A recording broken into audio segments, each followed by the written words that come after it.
ہمارا یقین کا ٹاپک چل رہا ہے. لا الہ الا اللہ کی پہلی شرط علم اور دوسری یقین.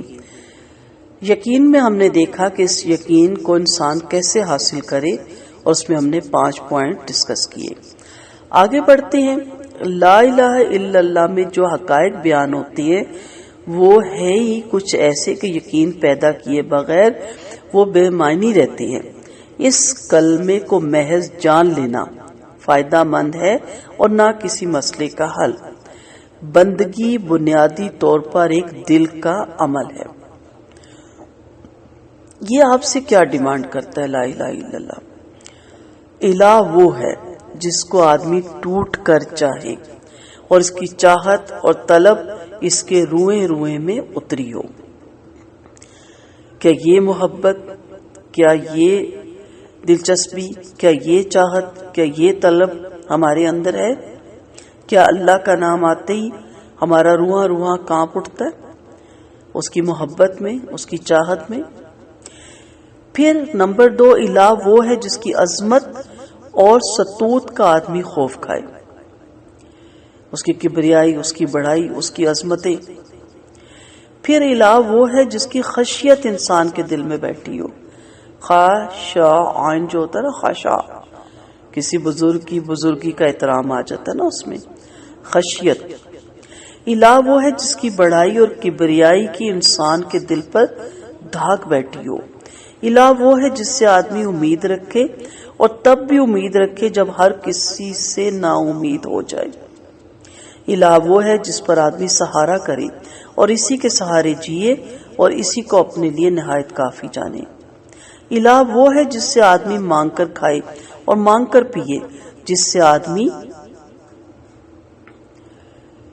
سے زندگی اور رزق اور ہر خوشی کا سوال کرے اور ہر مصیبت اور آفت میں جس کی پناہ چاہے. الہ وہ ہے جس کا کہنا نہ ٹالا جائے اور جس کی بات آدمی کے لیے حرف آخر ہو اور اٹل اور قانون ہو. الہ وہ ہے جس کے آگے انسان گھٹنے ٹیک دے اور اپنی جبین نیاز کو سجدوں میں جھکائے. ان سب افعال کو غیر اللہ سے پھیر کر ان کا رخ ایک خدائے واحد احد کی جانب پھیر دینا. جس بات کا تقاضا ہے وہ یقین ہے، نہ کہ محض معلومات. یہ معلومات نہیں رکھنی، صرف یہ سب کچھ عمل میں لانا ہے. یہ جس کے آگے سجدہ ریز ہیں، کیا سلام پھیرنے کے بعد بھی اسی کے سامنے سجدہ ریز ہیں؟ یہاں ایک ایسا یقین درکار ہے جو شک کا امکان باقی نہ رہنے دے. لا الہ الا اللہ اس ہدایت کا عنوان ہے جس کو لے کر نبی کریم صلی اللہ علیہ وآلہ وسلم مبعوث ہوئے تھے. اس پر یقین ہو تو ہی آدمی کا کلمہ پڑھنا معتبر ہے. شک حالت کفر ہی کا ایک نام ہے. علماء اسلام نے کفر کی 4 قسمیں بیان کی، وہ پھر کبھی اس پہ ہم تفصیلی بات کریں گے. ان میں سے ایک کفر شرک بھی ہے، کفر شک بھی ہے.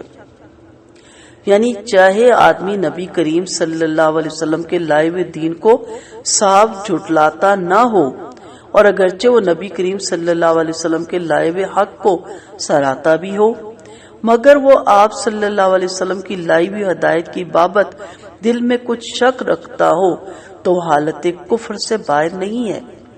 کلمے میں بتلائی گئی ایک ایک بات آدمی کو حتمی حق نظر نہیں آتی ہو. آدمی کے دل میں یہ خیال بیٹھا ہو کہ ہو سکتا ہے یہی حق ہو اور ہو سکتا ہے کہ وہ بھی حق ہو. مسجد انسان کو اللہ تک پہنچاتی ہے تو کیا معلوم مندر اور گرجا اور گردوارہ بھی اس کو اللہ تک پہنچا دے.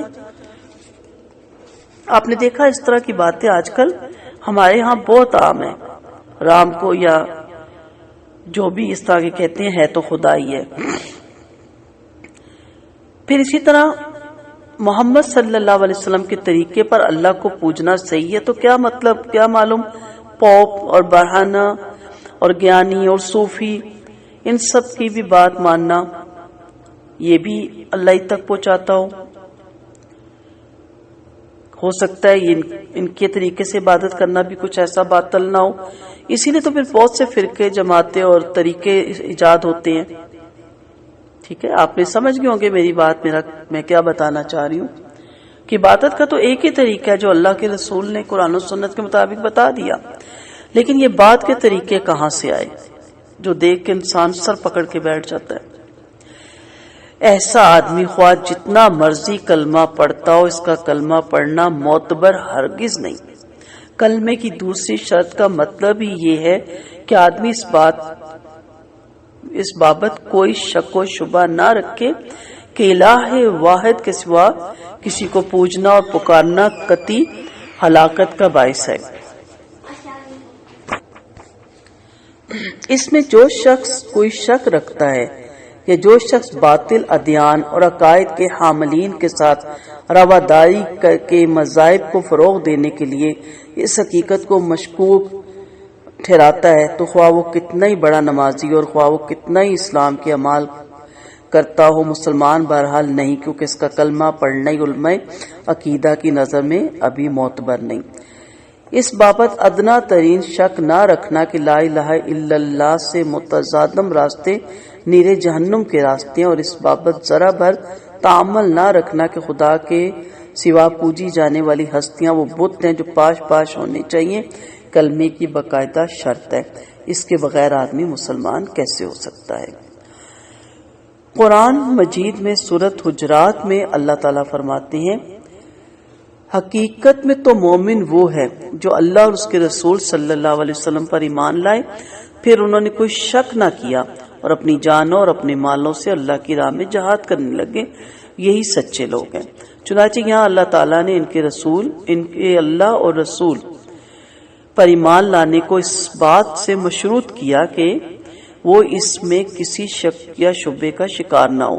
رہا وہ آدمی جو اس پر شک و شبہ رکھے تو وہ منافق ہوگا. تو یہاں پہ یقین کرنا نہایت ضروری ہے. سنت سے بھی اس کی ہم ایک دلیل دیکھتے ہیں. حضرت ابو ہریرہ رضی اللہ عنہ سے صحیح حدیث میں مروی ہے کہ آپ صلی اللہ علیہ وسلم نے فرمایا، میں شہادت دیتا ہوں کہ اللہ کے سوا کوئی ہستی الہ نہیں، اور یہ کہ میں اللہ کا رسول ہوں. جو بندہ ان دونوں شہادتوں کے ساتھ اللہ تعالیٰ سے جا ملے گا، بشرطیہ وہ ان دونوں باتوں کی حقیقت میں کوئی شک نہ رکھتا ہو، وہ جنت میں داخل ہوگا. مسلم کی روایت تھی. ایک اور روایت کے الفاظ یہ ہیں کہ کوئی بندہ ایسا نہ ہوگا جو ان دونوں شہادتوں کے ساتھ اللہ تعالیٰ سے جا ملے جبکہ ان کی حقیقت کی بابت اسے کوئی شک نہ ہو، اور پھر وہ جنت سے محروم رہ جائے.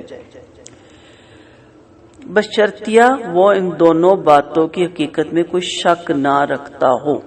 یہ خاص طور پہ چیز ہے عبد غیر شکن یا شکن فیہما. بشرطیہ وہ ان دونوں باتوں کی حقیقت میں کوئی شک نہ رکھتا ہو. مراد یہ ہے کہ آدمی نے کلمے کی جو حقیقت معلوم کی وہ اس کو عین حق جانے اور اپنے اندر اس کی بابت کوئی شک اور تردد نہ رہنے دے. ایسا آدمی ہے جس کا داخلہ جنت اس حدیث کی روح سے یقینی ہے، یعنی کلمہ اس کے لیے فائدہ مند ہے. چنانچہ حدیث وغیرہ میں جہاں مطلق لا الہ الا اللہ کہہ لینے کی بنا پر جنت کی بشارت ہے، ہمارے سامنے یہ حدیث اس پر شک باقی نہ رہنے کی ایک قید لگاتی ہے. حضرت ابو ہریرہ سے جو مروی حدیث ہے، ایک طویل حدیث میں، مسلم کی حدیث میں یہ الفاظ ملتے ہیں، اس دیوار سے پرے جو آدمی بھی تمہیں ایسا ملے جو اپنے دل کے پورے یقین کے ساتھ اس بات کی شہادت دیتا ہو کہ اللہ کے علاوہ فی الواقعہ کوئی الہ نہیں، ایسے آدمی کو جنت کی خوشخبری سنا دو. اس میں جو الفاظ ہم پڑھتے ہیں، مستیقناً بہا قلبہ، اپنے دل کے پورے یقین کے ساتھ، یہاں بھی یہ شرط بیان ہوئی ہے، یعنی آدمی کا دل اس لا الہ الا اللہ کی حقیقت پر یقین اور دل جمعی پائے اور اس کلمے میں جو حقائق بیان ہوئے ہیں ان کو عین حق جانے. دخول جنت کی بابت آپ صلی اللہ علیہ وسلم کی وہ خوشخبری جو بعض احادیث میں بیان کی گئی ہے، آپ صلی اللہ علیہ وسلم کے اس لفظ سے یہاں مقید ہو گئی، یعنی اس میں قید ہے.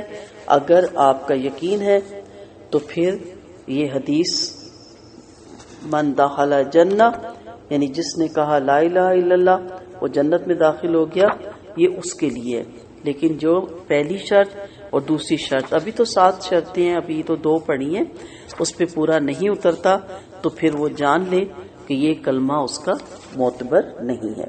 وآخر دعوانا ان الحمد للہ رب العالمین، سبحانک اللہم و بحمدک، نشہد ان لا الہ الا انت، نستغفرک و نتوب الیک۔